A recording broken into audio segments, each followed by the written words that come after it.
Hi, this is Yaffi Lvova, registered dietitian, nutritionist with Baby Bloom Nutrition, and today I have little Daniel with me, but he's not sleeping and he's not nursing, so we'll see how this goes.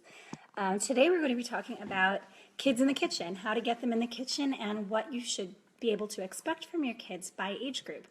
So this topic was suggested, it was inspired by a question that was PM'd to me by a friend, and if you have any suggestions for topics, I am wide open. I don't have anything planned for next week, so I would love to hear from you. So there are different ways that you can have expectations for kids depending on age, and it also depends on your child's development and level of maturity. Yeah, you inspired this one, Zima. So there are a lot of factors to getting your kids in the kitchen and what you can expect of them. Age, maturity, and also kitchen space, which was a big thing brought up to me. So let's talk about why you want to get your kids in the kitchen.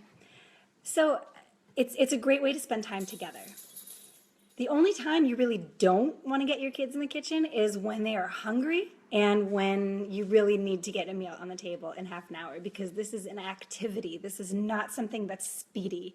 This is not, we have to get dinner on the table in 20 minutes. Here, come help me, because that's just a recipe for frustration on both of your parts, and it's not going to be an overall good experience for you or for your little one.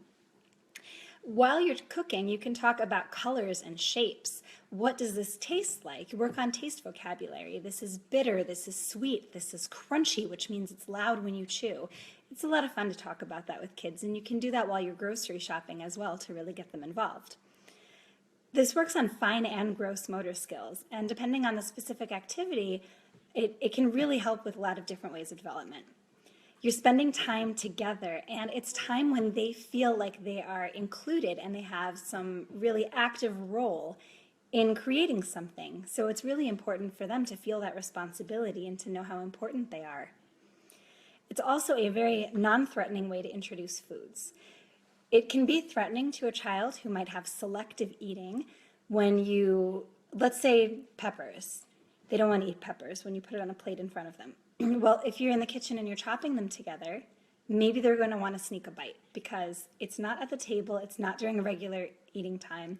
And that's why when I talk about safety, I'll also talk about choosing recipes that your kids can taste before they go in the oven or the skillet, what have you. So remember that mess is a part of the tactile learning experience. That's part of the fun. This is a messy thing you're going to be doing, just like Play-Doh or playing in the sand pit. This is something that you can get into and be messy together. But plan on that and try to not be upset when things get on the floor. Might be a good time to get a dog, just a thought. Your child can be an interactive and active participant in learning and nutrition, which helps them to create a healthy relationship with food, which is really the whole goal of feeding a toddler, is to create a long-lasting, healthy impression with food. So it's great to get on the bandwagon with that. So let's get into what you can expect at different ages. And I was doing some research, and I found that a lot of articles really underrated the skills that you can have with kids. You obviously don't want your 2-year-old standing over a frying pan with falafel. But there are other things that you can do, like surprise, they might be able to crack some eggs, and that's usually listed as a 6 to 7-year-old skill. You want to build up to that, and you might get some shell in the bowl, but it's something good to try. They really like learning new things and having more responsibility. So they can, at 2 to 3 years old, they can set the table, squeeze lemons, match silverware, help empty the dishwasher. They can do a salad spinner, which is super fun because they just push on it and it spins around, and it's a lot of fun for them.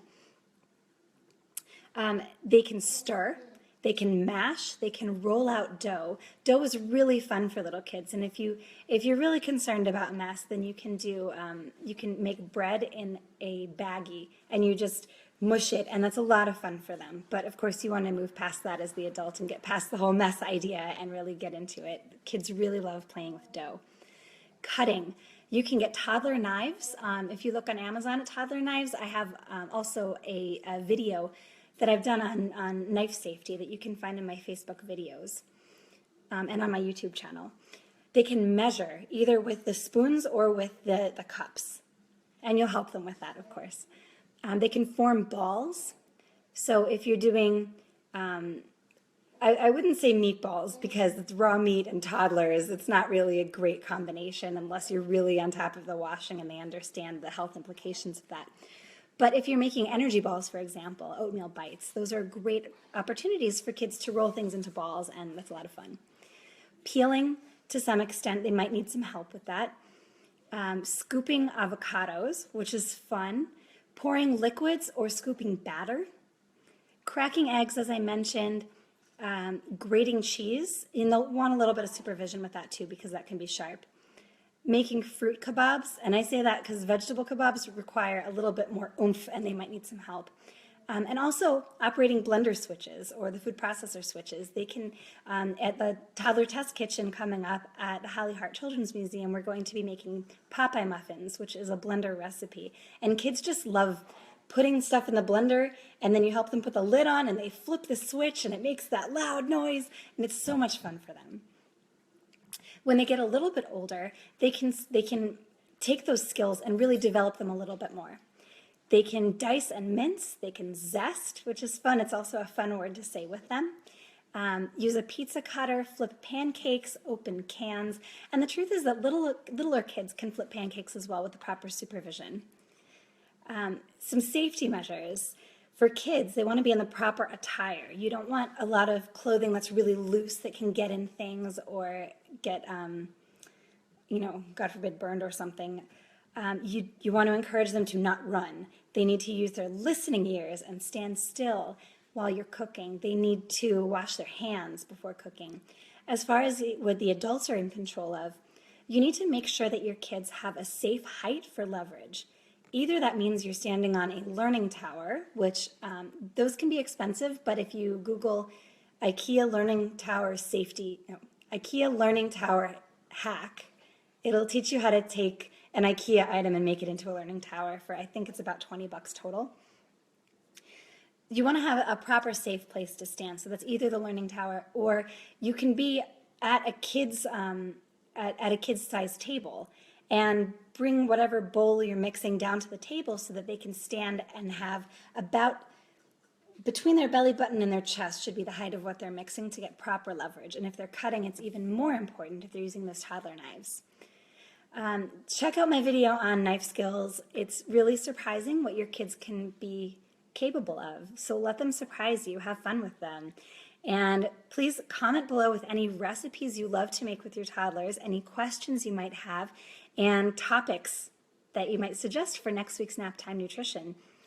You can look around in your area. If you're local to the Phoenix area, I mentioned the Toddler Test Kitchen class, which is every other Monday and one Saturday a month at the Hallie Hart Children's Museum.